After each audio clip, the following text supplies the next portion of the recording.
రోజా గారి ఇంటికి వెళ్ళి రొయ్యల పులుసు తిన్నది ఎవరు అధ్యక్ష? నేనా ఉత్తమ్ కుమార్ రెడ్డి గారు అధ్యక్ష? రోజా గారు ఒక్కసారి రొయ్యల పులుసు పెడితేనే తిని రాయలసీమను రతనాలసీమ చేసి వస్తాను చెప్పొచ్చిన మహానుభావుడు ఆయన.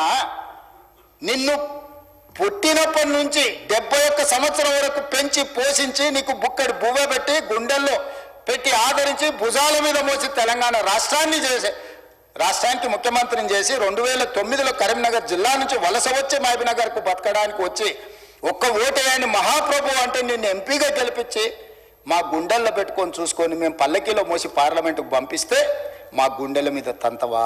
ఇది నీ నీతి, నీ జాతి. నువ్వు వచ్చి ఇక్కడ వచ్చి మమ్మల్ని తప్పు పడతావా?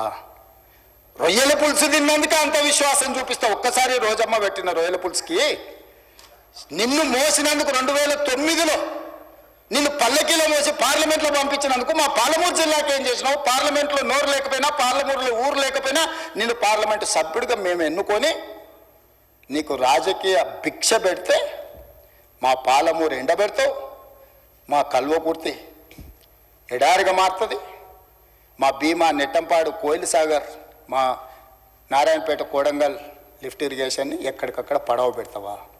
ఇదా నీ నీతి, నీ జాతి అని నేను వారిని అడగదలుచుకున్నా అధ్యక్ష. అందుకే అధ్యక్ష ఇవాళ జూరాల నుంచి నీళ్లు తీసుకొని ఉంటే శ్రీశైలం వెనుక జలాలను మనం తీసుకోవాలన్న కుట్ర కేవలం కాంట్రాక్టర్ల కమిషన్ల కక్కుర్తి పడి అమ్ముడు పోకపోయిన ఉంటే ఇవాళ బాజాప్తా రోజుకు 5-6 టీఎంసీలు ఇక్కడ నుంచి మనం తరలించుకుంటే రాయలసీమ కాదు ఆంధ్రప్రదేశ్లో ఎవరున్నా గిలగిలలాడి మన ముందర మొకరిల్లేవాళ్ళు.